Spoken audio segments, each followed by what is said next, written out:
tayo po'y nakatayo sa ating pananampalataya. It's timeless. Wala po tayong pinipiling panahon. At naman po ang ating kalagayan sa buhay ay we're going to stand up for the Lord. At na-late yung pagtayo ko dito kasi katabi ko si Julius. Kaya ito ng kwento. Sabi ko tatayo na ako. Tapos na lang. Kasi kinikwento niya yung bisita ni Ruth. Amen. Yung bisita ni Ruth. Ano pangalan nila po? Ay, pangalan pa. Ayan. Okay, si Jesus. Ayan, si Jesus Rulen Franco. Ayan, pakitayo lang, sir. Ayan po. Salamat po. At kayo po yung nakasama namin ngayong umaga. And of course, yung bisita last time ni Ate Ruth. Okay? So thank you very much po for being with us today. And thank you for that wonderful singing. And thank you for honoring the Lord today. At maraming salamat po kayo po yung kasama ko ngayon. Magandang umaga sa inyong lahat. Morning! Magandang umaga and happy Lord's Day. And glad to see you sa ating mga guests and regular attenders. Brethren, thank you for joining me today. And I pray that God will speak to all of us and be blessed. And just like to recognize yung ating mga kasama sa ating online. Right, ito po'y karamihan, may karamdaman, ano po, sa panahon po natin yun, talaga this week lang ay daming nagkakasakit at pray po natin sila na mag-full recovery. Unahin na natin yung dalawang bata, unahin natin si Kian. Kian, we miss you here. Kian, pakikaway lang at si Sir Jane, alright, yung mga nanay ang nagbabantay sa kanila, kaya po sila hindi natin kasama din, and get well soon. At naway sila po ay bigyan ng full recovery ng ating Panginoon. And yes, on the other camera is Aubrey. Aubrey, alright, Aubrey, can you please wave your hand there? Wave. Yeah. Okay, and Sister Maureen. Alright, miss na miss kayo ni Summer dito. Kaya feeling niya may karamdaman din siya. Alright, kasi wala kayo. Alright, so nice to see you there, mga kapatid. And of course, gawin tayo ng Abu Dhabi. Sister Marimar, pakikiway lang po dyan kung dinig niyo po kami sa inyong tahanan. Thank you very much, kapatid. At ikaw kasama namin ngayong umaga. And dapat tayo sa ating Pilipinas, ang ating nanay at tatay Erfe. Pakikiway lang po, Nay, Tay, Erfe. Ayan, talagang walang kupas. Ano po, at kami po ay nagpapasalamat lagi sa inyo dahil kayo po ay kasama namin. Yung mga apo niyo po ay nandito. Alright, so thank you very much for joining us. At mamaya po ay tapusin natin yung ating mensahe ngayong umaga. At tayo po ay napakadaming pag-uusapan. Ano po. And sa ating pong lahat dito, let us just thank the Lord for now and give Him the glory. And are you ready to hear the word? Amen. Alright, so we open our Bible, please. 2 John 1:5. 2 John 1:5. Tayo po lahat ay tatayo at pagbasahin po natin ang salita ng ating Panginoon. 2 John 1:5. Kung kayo po ay nandyan na, please say amen. Amen. And so we read the Word of God. Nasa screen din po natin. Ready, read. Now I beseech thee, lady, that as though I wrote a new commandment unto thee, but that which we had from the beginning, that we love one another. Tayo pong lahat, yung po itong dalangin. Manaming banal, kami nga po ay nagpapasalamat sa kalayaan. Kami po ay makapagtipon at makapagbigay ng kapurihan sa inyong pangalan. Bless ang aming pong mensahe ngayong araw na ito. Let the Holy Spirit teach us and give us a challenge. At pangunahan niyo po kami, give us katalinuhan na nanggagaling po sa inyo. Maraming salamat sa bawat isa. Doon sa mga mga kapatiran po namin may makaramdaman, bigyan niyo po sila ng full recovery. Ito po'y dalangin namin sa pangalan ni Jesus. And all the people will say, maybe say that, thank you very much. Alright, so again, yung iba po dito ay hindi rin maganda pakiramdam. Sister Penny, Sister Lorraine, sino pa bang medyo, ayan, Sister Jihan, nakamask kanina. Alright, Sister Grace, alright, ito yung sakit ka, Grace. Alright, so tayo po mag-aaral ng salita po ng ating, napakaganda po ng ating pag-usapan ngayon. At dahil nga June, ngayon dahil maraming mga June bride, sabi ko, paano na yung pag-usapan to about pag-ibig June ngayon, dapat February na ang pag-usapan. Pero alam niyo po, napakaganda ng ating tatalakayin ngayong umaga. God bless you today. Let me speak to you about loving in the truth. Loving in the truth. At pag-usapan po natin dito yung boundary ng pag-ibig and the test of loyalty. You know, as we are all aware of, we are on our lesson series entitled The Call to Live in the Divine Truth.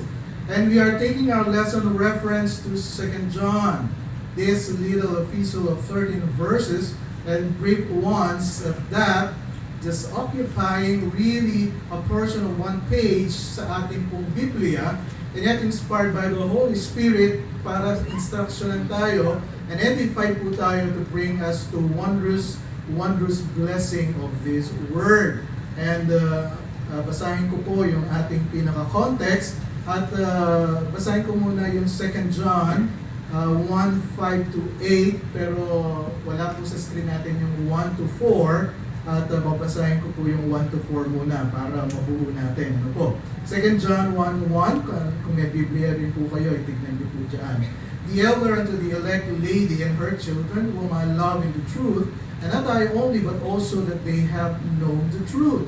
For the truth's sake, which dwelleth in us and shall be with us forever, grace be with you, mercy and peace from God the Father, and from the Lord Jesus Christ, the Son of the Father, in truth and love. I rejoice greatly that I found of thy children walking in truth, as we have received a commandment from the Father. For verse 5 to 8. And now I beseech thee, lady, not as though I wrote a new commandment unto thee, but that which we had from the beginning, that we love one another. And this is love, that we walk after his commandments. This is the commandment, that as ye have heard from the beginning, ye should walk in it.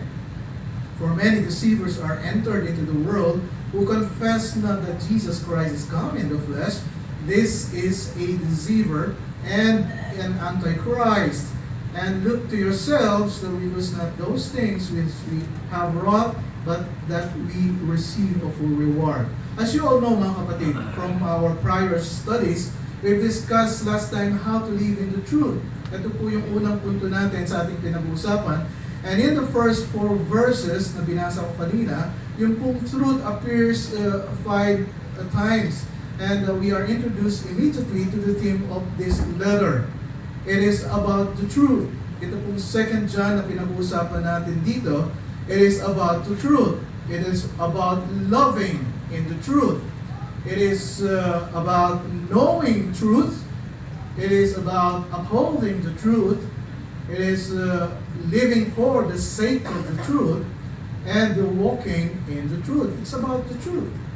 Ang katotohanan. And it would be impossible really to overemphasize the importance of divine truth. You know, God is the God of truth. Ang ating Diyos, Ama, ay ang Diyos ng katotohanan. Jesus Christ is the truth. Scripture says He's full of grace and truth. The Holy Spirit is called the Spirit of truth. The Scripture, ang ating Biblia na hawak, is called the Word of Truth. Believers are said to worship God in spirit and in truth. Believers are said to serve God in truth.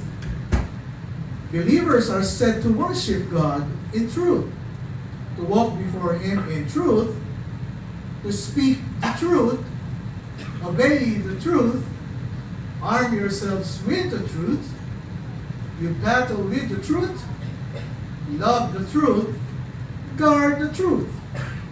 So kung titignan niyo po mabuti, napakahalaga po nitong katotohanan ating pinag-uusapan. You know, the church, of course, is the pillar and ground of truth. And yet, here in this world, we live in a world of lies. The whole of humanity is in a thick, black, dark cloud of deception and cannot see the truth of God. Believers, on the other hand, those of us who know God, live in the light of truth. Kung kilala mo ang Diyos, tayo po'y mamuhay sa katotohanan, mga minamahal kong mga kapatid. Truth characterizes us. Dinidefine po tayo ng katotohanan bilang anak ng ating Panginoon. Tayo po'y, ang karakter po natin ay nadidefine sa katotohanan. And because the truth is so essential to our spiritual life, so necessary for salvation and for our sanctification, it is so critical therefore to the effectiveness of our testimony. Para maging totoo po yung ating testimonya bilang mananampalataya. Dapat hindi lang po natin panghawakan ang katotohanan. Dapat ito po'y pamuhay po natin. And because Scripture repeatedly warns about deception, palaging paulit-ulit ang Biblia. Ang sabi niya, merong deceivers, merong deception sa mundo nito, and calls for us to protect the truth passionately. We need to give great attention to the truth. Katotohanan po talaga we are to guard the truth. Kailangan nating protektahan ang katotohanan. We are to uphold the truth. We are to defend the truth. And we are to proclaim the truth. Amen po ba mga kapatid? In this brief letter, 2 John, the Apostle John writes to an unnamed lady, the elder. It's an elect lady, ika nga, to the chosen lady and her children, na kung saan ay hindi pinangalanan po dito kung sino ang babaeng ito, unnamed family, and the purpose is clearly to call her and all who read to live in the truth. Sinasabi ni John, mabuhay ka sa katotohanan, elect lady with your children. You know why? Because ito pong babaeng ito yung nabubuhay na hindi po niya nadidiscern yung mga pumapasok sa kanyang tahanan. As noted in our study, the immediate reason for the letter was the invasion of false teachers. Marami kasing kakatok sa bahay mo at sasabihin nila, ito yung sinasabi ng Biblia. Ito yung mga nakikita sa Biblia. At pagkatapos, pagka pumasok na siya, ay iba-iba na ang kanyang tinuturo. This is the reminder to this elect lady because there are invasion of false teachers into the homes of well-intentioned, hospitable believers who were not discerning. Kasi mababait nga yung mga Kristiyano eh. Tinuruan tayo ng Biblia na maging hospitable ka, tumanggap ka ng mga tao, i-entertainin mo, bigyan mo siya ng pagkain, and everything. Mga Pilipino pa naman. Di ba pagka may kakatok lang sa ating bahay, papasukan mo, kayo po ba'y kumain na? Bibigyan mo pa siya ng pagkain and everything. So napaka-mabait. Lalo na nung ikaw ay naging Kristiyano, na kung saan ay sinasabi ng Biblia, ay maging hospitable tayo. They have been told that they were to love those who were in Christ. Lalo na doon sa mga kapatiran na kung saan ay sinasabi nilang mga Kristiyano sila, ay bakit hindi mo ibigay yung pag-ibig? That they were to open their homes to those who represented Christ and preached Christ and traveled around as missionaries for the gospel. And so they were vulnerable dito sa mga false teachers na ito and who claimed the name of Christ but really were anti-Christ. They said they represent Christ, but really represented Satan. They played on their love. Yung mga tao na kusay nag-take advantage sa iyo dahil, ito yung maibigin na tao, at sabihin niya, tignan natin, lalaroin natin yan. They played on their hospitality. False teachers came, embedding themselves in the homes of true believers who were not discerning. Lalo na yung mga, sabihin natin mga Kristiyano na kung saan hindi ko naman malay ko ba na siya ay isang false teacher. At from that vantage point in the home, they began to disturb the confidences of the believers. Pagpasok nila sa bahay at kwentuhan nila, pagka nakuha na nila yung loob ng isang Kristiyano, at sasabihin nila, alam mo ba na ito ang sinasabi ng Biblia? And then extend their disturbing infiltration to the church. Sabi niya, sige nga, saan ka ba nag-church? Pupunta ako doon sa church na yun. At titignan natin kung anong ginagawa niyo doon. At ang nangyayari, kukunin ang loob mo hanggang sa mapunta sila ng church, endeavoring to undermine the truth and teach their damning lies. This letter is basically a warning about that ploy, warning this cunning plan ng mga false teachers, their tactics, their tricky devices. It's a warning about that strategy. It's a warning about being loving and hospitable toward those who say they belong to Christ, but not being discriminating. Ibig sabihin, tayo po mga Kristiyano, tinuturuan na maging matalino kayo, kahit na kayo mapagmahal, kayo hospitable, ay maging maingat kayo. Thus allowing into your life, into your home, into your church, those who say they belong to Christ, but really belong to Antichrist. And the only way you are going to be able to distinguish that is when you know the truth. Para malaman mo yan, para maintindihan mo yan, you have to know the truth. Truth then is the basis of our fellowship. We love and demonstrate Christian hospitality to those who are truly of the truth. Mga kapatid, ang basihan po ng ating pagkakaunawahan po dito, meron tayong fellowship, hindi lang fellowship, magandang fellowship, it's because we know the truth. Truth is also the basis of our separation. On the other hand, na pag yung katotohanan ito nalaman natin, ay tayo po yung nagsaseparate dun sa mga, hindi nila nalalaman ng katotohanan. We join with those who are in the truth, we separate from those who are outside the truth. And this letter, there are 5 uses of the Greek word aletheia, which means truth. And ito po we are learning our call to live in the divine truth, and that is to be living in the truth, loving in the truth, loyalty to the truth, looking for the truth, and learning the truth. 5 po yan, nasa pangalawa pa lang tayo ngayon. Natapos na natin yung living in the truth, nandito tayo sa loving in the truth. These are the 5 areas of our call to live in the divine truth. Previously, dun sa living in the truth, ito po yung napag-aralan natin. All of our life as believers is lived in the truth. Tayo pong mga Kristiyano, tayo po yung nabubuhay sa katotohanan. Amen po ba mga kapatid? Mahirap, isang Kristiyano, sinasabi mo ikaw ay Kristiyano, pero nabubuhay ka sa kasinungalingan. Mali. Kung sinasabi mo ikaw ay Kristiyano, mabuhay tayo sa katotohanan. And we are saved by understanding of the truth. Tayo po yung naligtas kasi naiintindihan po natin yung katotohanan dahil sa makasalanan at kailangan natin isang tagapagligtas. We are sanctified by the truth. Tayo po yung lumalago dahil natuto tayo ng katotohanan. Every Sunday, every Bible study na meron po tayo, katotohanan ng salita ng Panginoon ang pinag-uusapan natin. At kung titignan mo yung iyong spiritual growth noong last year, sa spiritual growth mo ngayon, masasabi mo, it's really napakalayo na, laki-laki ng paglago ko sa aking pananampalataya. And we took note that the only way to be saved is to come to the knowledge of the truth. Maintindihan mo yung kaligtasan mo because naintindihan mo yung katotohanan. Mahirap sa isang tao na sinasabi niya, ligtas siya, pero hindi niya naintindihan ang katotohanan. The only way to be sanctified the only way to be sanctified is by God's Word. Tayo po'y nililinis ng Panginoon, tayo po'y lumalabas sa ating pananampalataya kasi natututunan po natin ang katotohanan.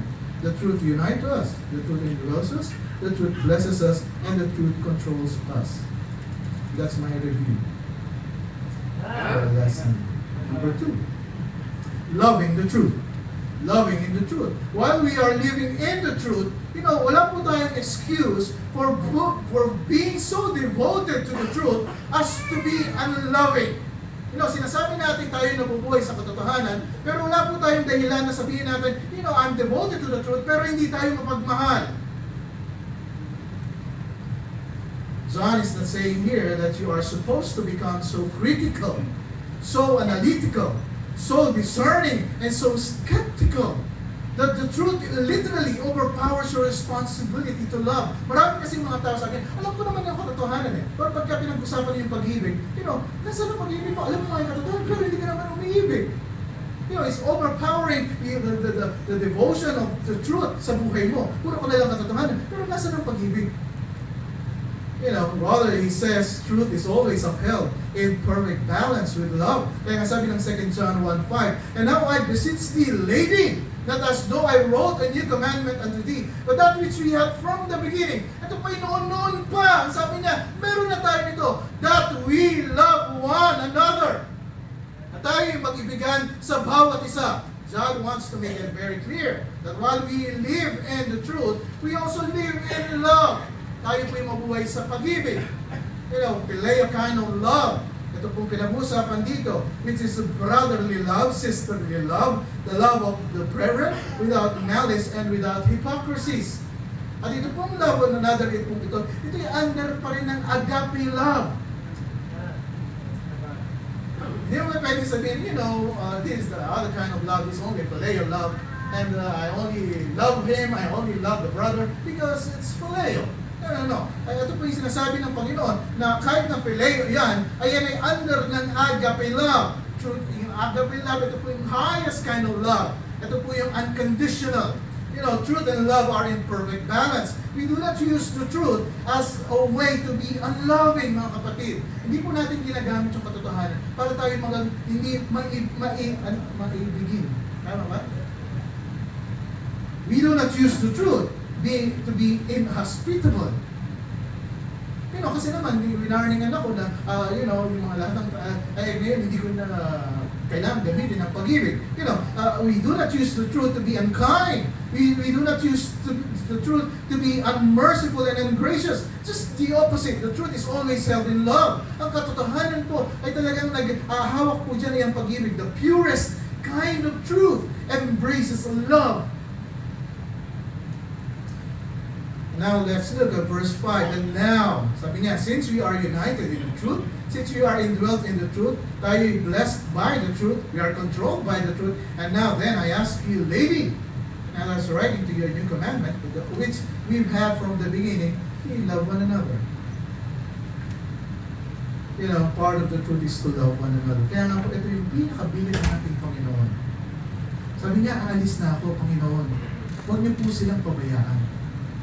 Pero ang panalangin ko, mag-ibigan po sila sa isa't isa.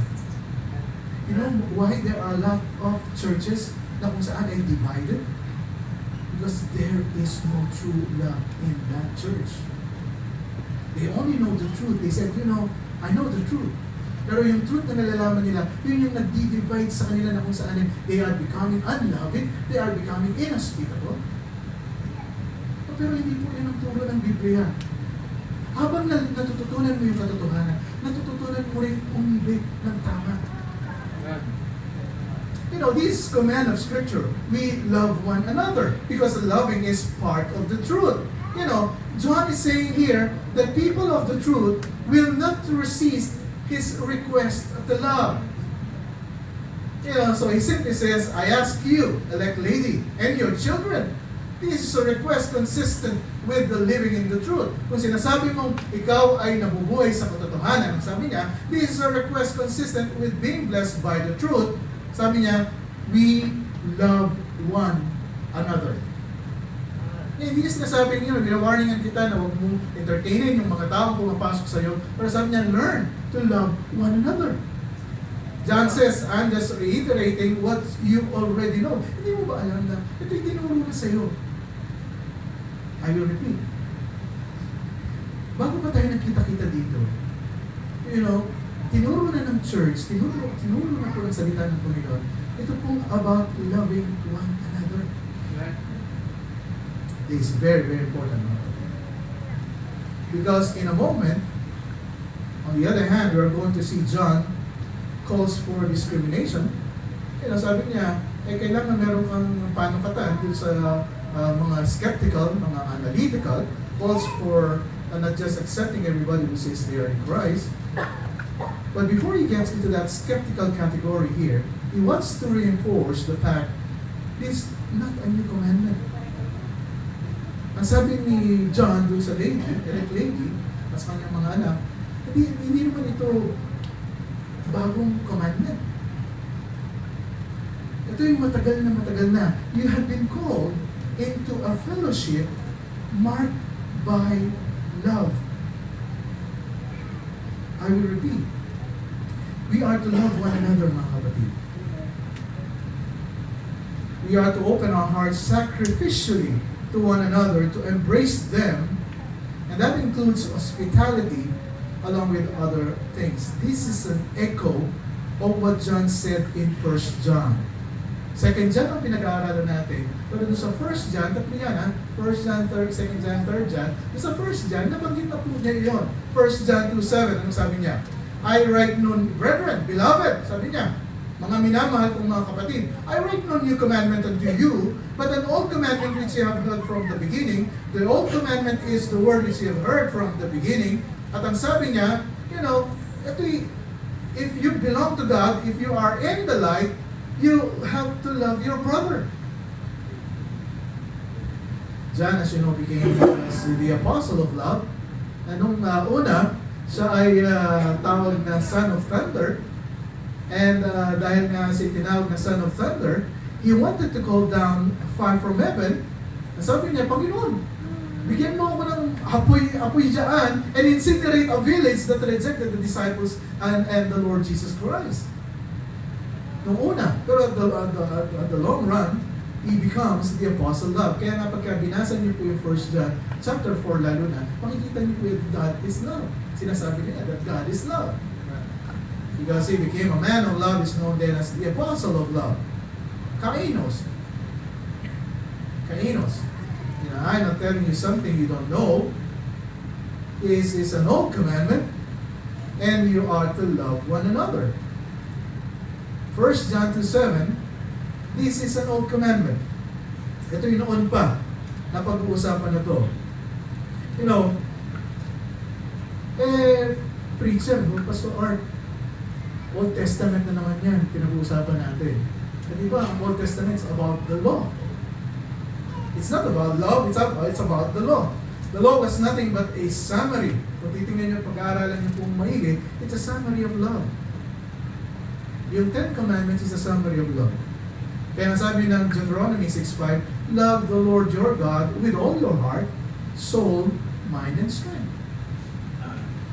In Leviticus 19:18, you have to love your neighbor as yourself. So kung titingnan mo po yung 10 Commandments, the first part, which is the commandment 1-4, it is loving God. And the second half has to do with how you love each other. You know, this is the message of love, mga kapatid.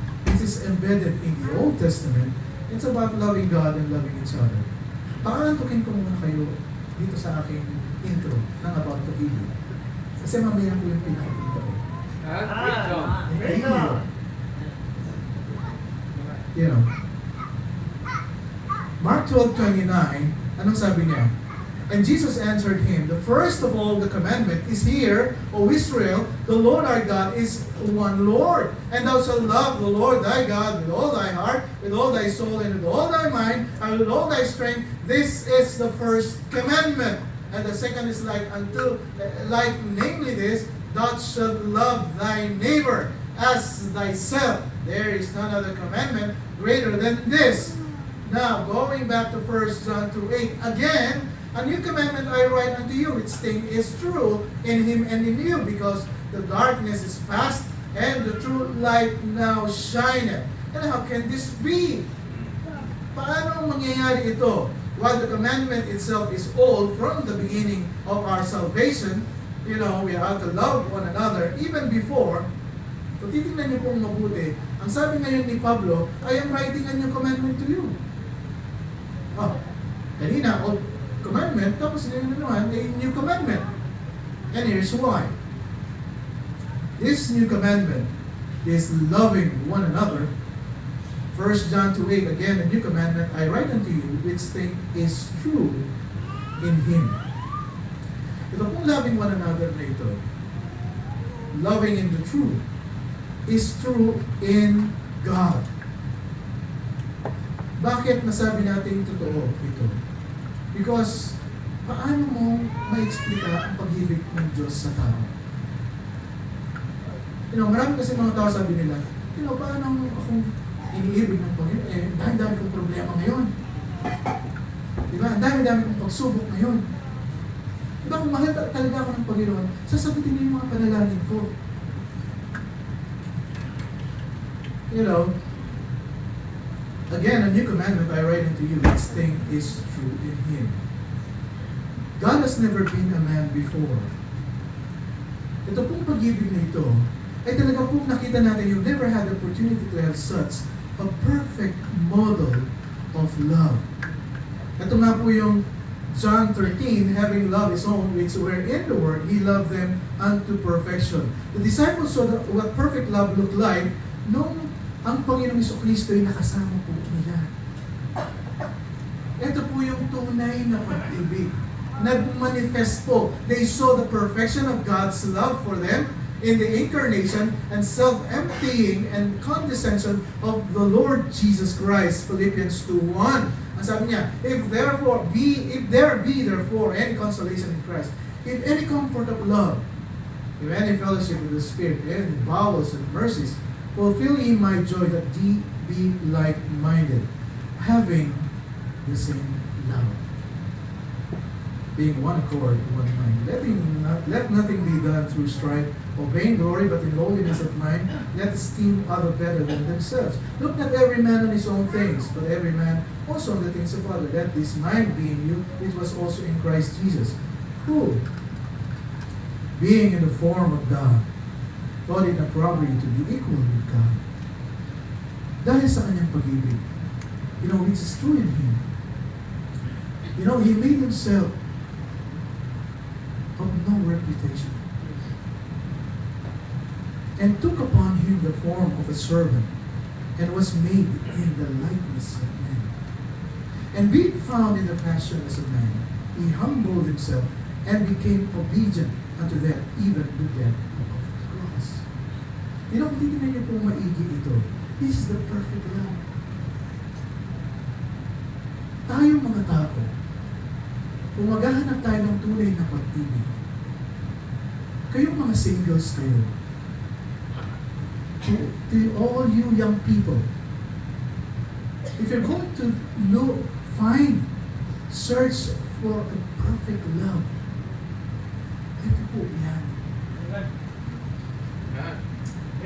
Pagka umiibig ka, tinatanggal mo yung reputasyon mo. Made him of no reputation, and took upon him the form of a servant. Kung sino pinakamababang tao, ayan, ibababa mo yung sarili mo. Bakit? Kasi umiibig ka. And was made in the likeness of men, and being found in fashion as men, He humbled Himself. Ito pong pag-ibig na pinag-uusapan po natin is true in God. It is true in Him. And so what the command to love isn't new. There's a newness in its demonstration. Kasi nga, wala pang nakakita. Wala pang nagpakita sa perfectong pag-ibig dito sa mundo ito. Kung di ang ating Panginoong Jesucristo. You never seen love like this, which is true in Him. You never seen love like you've seen it exhibited in Jesus Christ. These people are living around the end of the first century, in the period of between 90 and 95 of the first century, and they will back then have the record of the gospel, Matthew, Mark, Luke, and John, for certain, and the love of Jesus manifest through the record of His life. Ganito ang tunay na pag-ibig, sabi ng ating Panginoon. Ito yung pinapakita ko sa inyo. They would have seen the perfect example of love. Kaya sabi ng John 13:34, a new commandment I give unto you. Bagong utos na binibigay ko sa ang Panginoon mismo ang nagsasalita dito. That ye love one another. Mag-ibigyan kayo sa bawat isa as I have loved you. Kung paano ko kayong inibig, mag-ibigan din kayo sa bawat isa. That ye also love one another. And so there's a trueness in love that we've never seen. Dito sa mundo nito, sa panahon ngayon, saan ka ba makakita ng tunay na pag-ibig? Nanonood ka ng social media mo, this is the kind of love that the social media define love.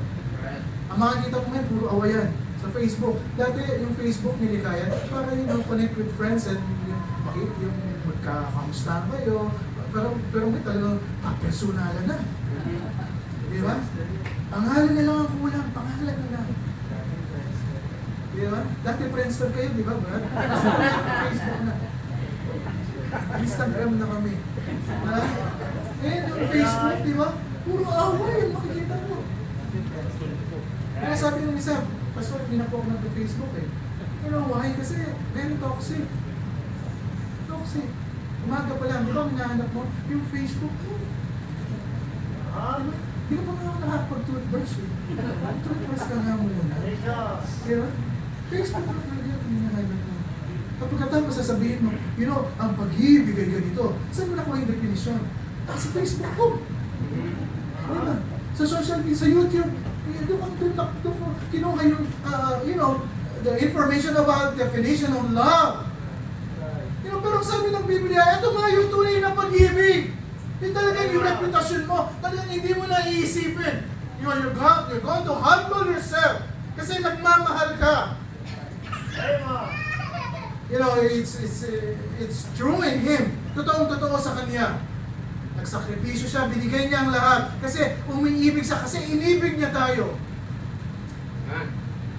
Unfair naman. Pastor, di mo alam kung anong nangyayari sa aming relasyon.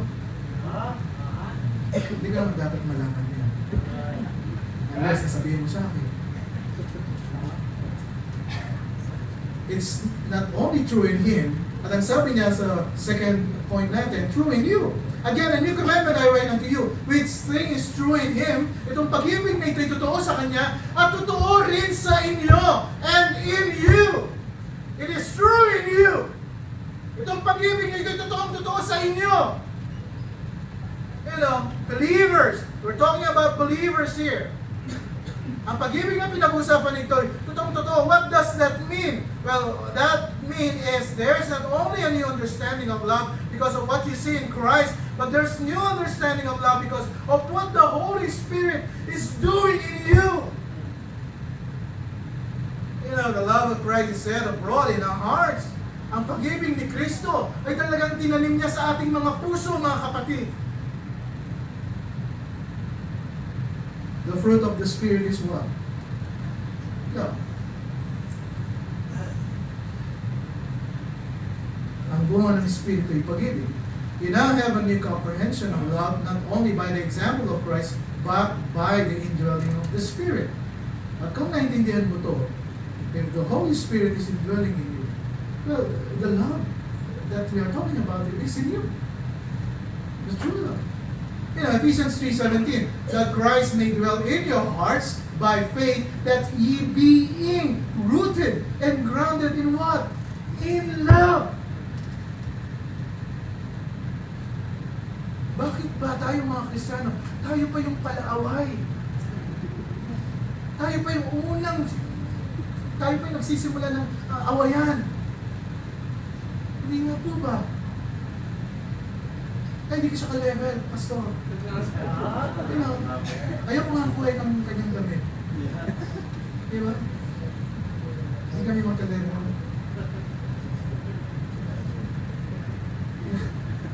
Ephesians 3:17. Ito ba in you? You are being rooted. Ikaw ay inugatan na, kumbaga. Ang pundasyon mo. And you are grounded in love. Sabi niya, bakit?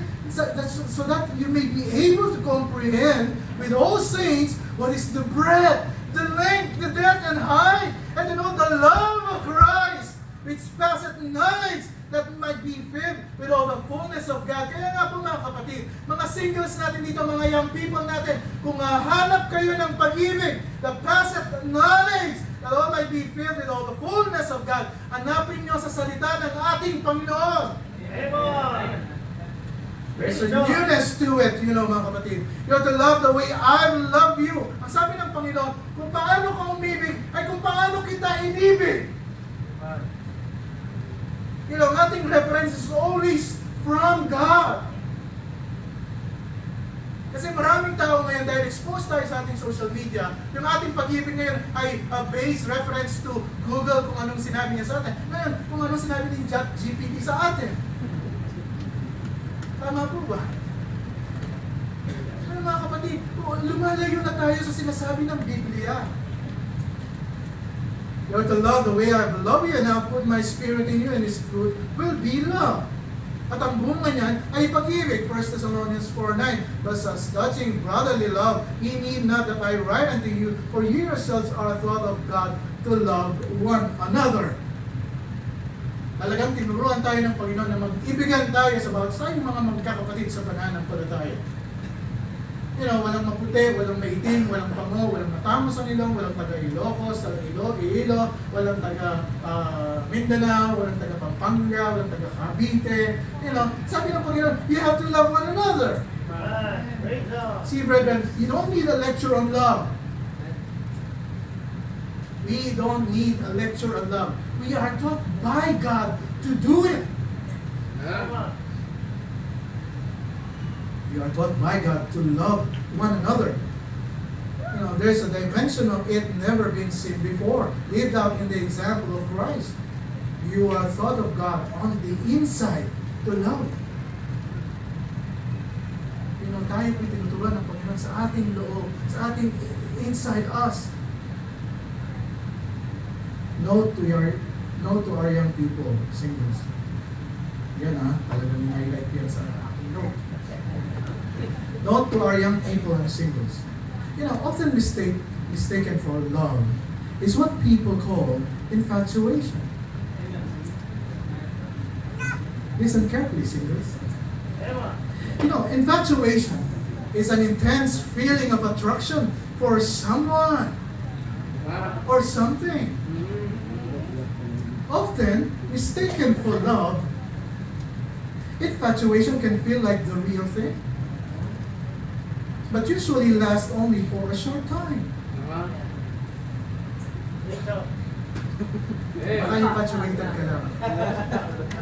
Infatuation is highly self-centered. Are you ready? When you are infatuated, ang iniisip mo lang yung sarili mo. You know, true love is not. When people are infatuated, they have that over-the-moon euphoria that makes everything seem happier. You know, I'm happy, I feel happy, you know. I found her. I found him. They have that over-the-moon euphoria. However, infatuation cares little about the needs or long-term best interest of its object.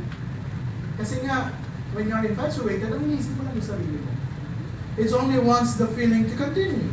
Yes, infatuation can lead to long-term love. Maaaring yan ay simula. Why not? But by itself is not enough to sustain a relationship. You know, baka 2 months pa lang kayo, 3 months pa lang kayo. Pagkatapos ng kasal, di ba? Ang lakas pa lang yan umili. Aba, dati naman, napipigilan niya yung utot niya. Ngayon,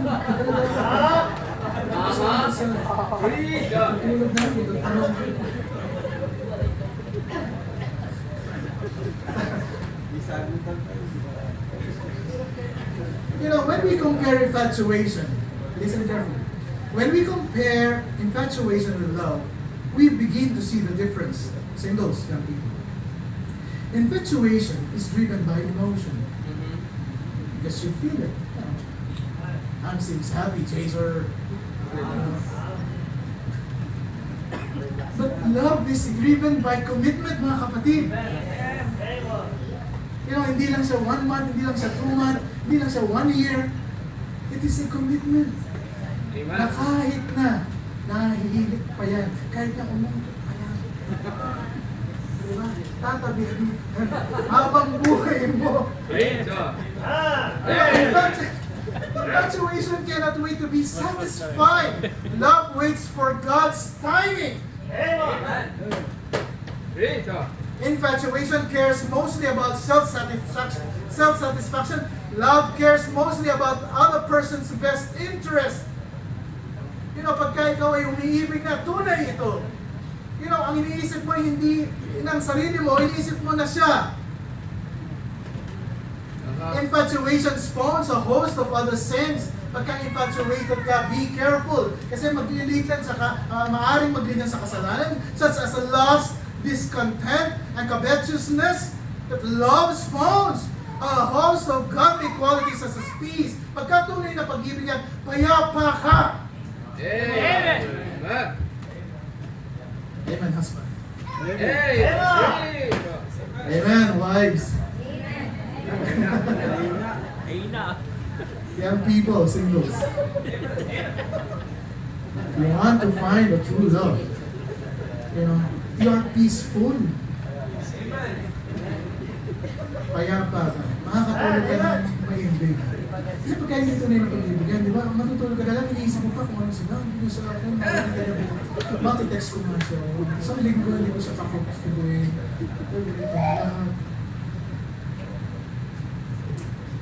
Love spawns godly qualities such as peace, joy, faithfulness, kindness, and self-control.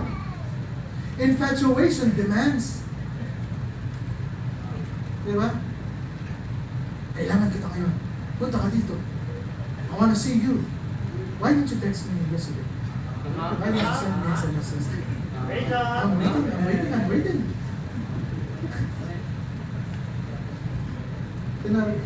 Love gives. Amen. In full understanding mo, ibibigay mo dyan. Praise God. Hey.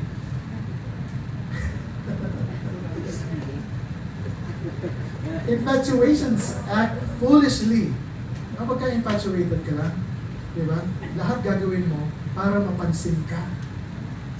Kahit na foolish na yung ginagawa mo. They are not caring about anything except you, yourself. Love keeps a level head. Infatuation can end rather abruptly, but love never fails. Mga kapatid, a man, this is my recommendation or advice. Ayan, meron pa kayong tip, ha? Saan pa kayo? Kayong mga singles kayo, kung maghahanap kayo ng tunay na pag-ibig sa isang tunay na tao, make sure that the person that you find is a person, is a man or a woman who fears and loves God. Amen. Amen.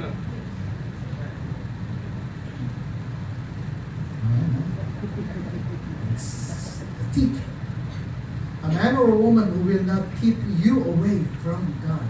Amen. Praise God. Amen. Kung magmamahal ka ng isang tao, yan ay ang tao na hindi ka ilalayo sa kalooban ng ating Panginoon. But the one that will take you closer to God. Singles, did you hear Pastor? Amen. Sige, ladies, kala nyo, single men lang, ha? Kaya dapat ang makita nyo tao ay yung maglalapit lalo sa inyo sa Panginoon. Amen. Husband and wife. This is a big reminder for all of us. Huwag niyong ilayo ang asawa niyo sa ating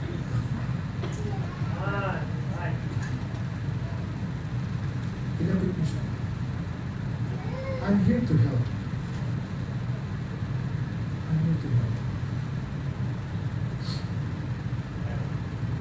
May punutan sana kami husband kahapon. Busy, hindi lang yung open na. Ano pa pagka nakita ko ito, tutok.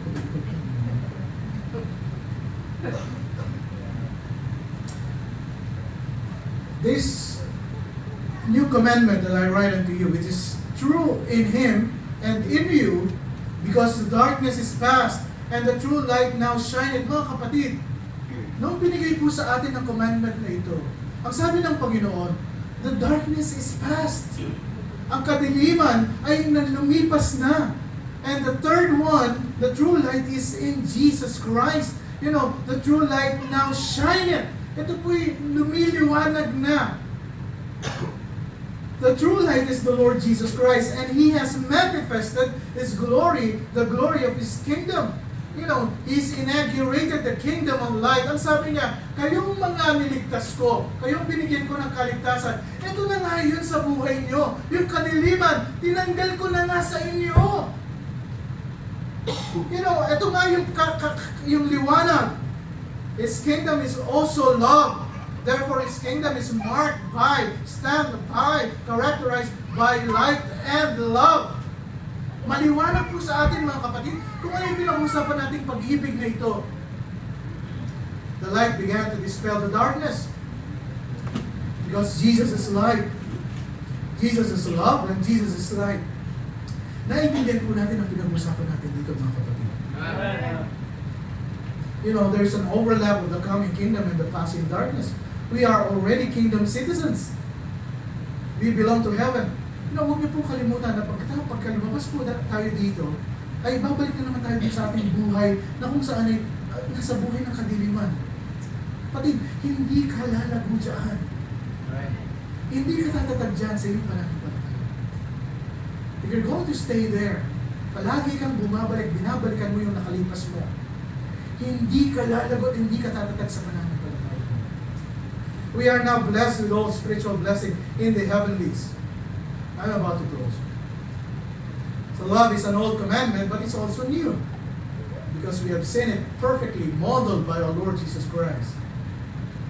Ang basehan po natin lahat dito, mga kapatid, ay ang pag-ibig na pinakita sa atin ng Panginoon Kristo.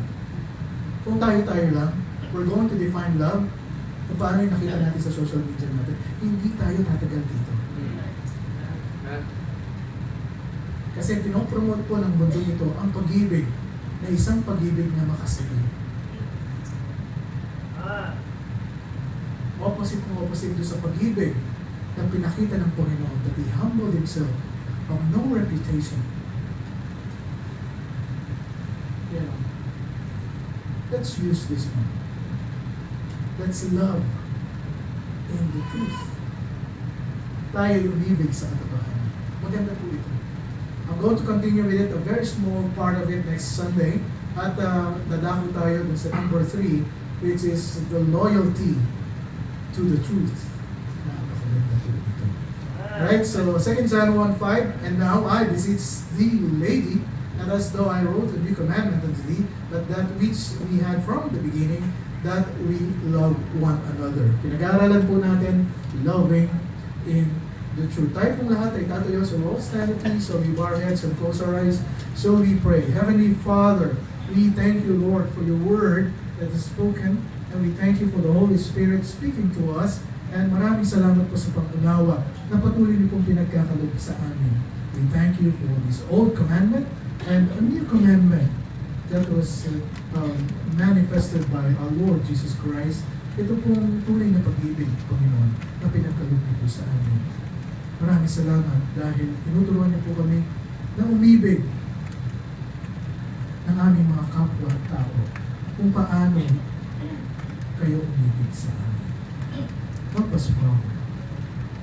If you want to define love, help us to find it, to use your word, na ito po yung maging pundasyon po namin.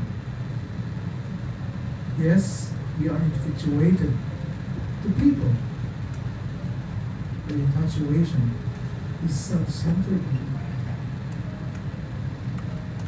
We desire the love that you have given us, characterized by phileo, under agape love. Panginoon, turuan niyo po kami. There's a lot of things that we need to learn about love. But help us, Father, to find the real definition of love sa inyo pong salita through your word. There is one chapter in 1 Corinthians chapter 13 talks about love. The book of Proverbs teaches how to fear and love you more. In Proverbs 31, we see the virtuous woman, a basis for people who are looking for an ideal man or woman. There are a lot of verses in the Bible talks about love. Tulungan niyo po kami. Nagamitin po namin ang inyong pong salita sa tunay na pag-ibig na pinag-uusap. Maraming salamat po rin. Kayo nga po ang muna sa aming panalangin. Habang tayo na kayo kung nakapagkita, kaya let's spoke at ako. Nakita mo kung ano po ang sinasabi ng Biblia about this love, loving in the truth. God has spoken to you. I pray that you come to God, sabihin mo sa Panginoon, I've been controlled and I've been exposed in a kind of love na nag-create sa akin ng confusion, nag-create po sa akin ng hindi pagkakaintindihan. But true love is peace. It is peaceful, Lord. It's a love of joy, Lord. tulungan niyo po ako. And I'm going to base, to depend on the definition of the Bible of true love. We thank you for the Lord Jesus Christ that He manifested a perfect love for us. Help us, Father. Kapatid, kausapin mo ang Panginoon. We thank God. Thank God for His word.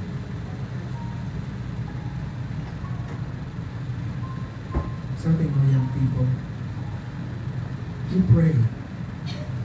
Pray for a man, pray for a woman that will not take you away from the will of God. Take you closer to God. Use the Word of God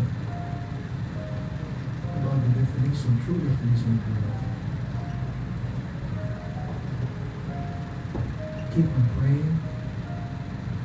Keep on praying.